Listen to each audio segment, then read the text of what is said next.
favorite protein snack is the Livegood complete plant-based protein. Actually, it's not what you would think, but it works really good. So here we go, guys.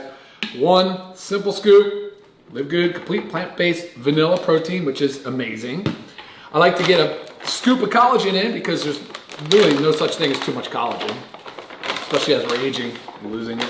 Good for joint, good for skin, hair, nails, good for blood vessels, good for gut, good for everything. A little fresh kale out of the garden, I had that already ready. All right, here we go. One handful, just a few nice organic frozen blueberries. There's a couple of frozen strawberries, not too many. I usually put a couple cubes of ice in here, but guys, check this out. I got some turmeric root out of my garden as well that I've chopped up and froze. Add some water. It could be a milk substitute if you wanted to, but water works. I like to get as much water in as I can throughout the day.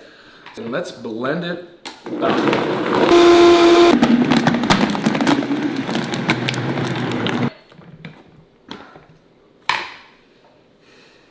Oh man, come on.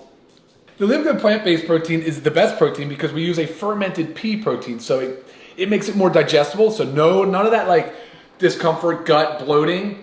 No more of that. So it's super easy on the gut. It's easy to digest. It tastes amazing, and it's a complete protein.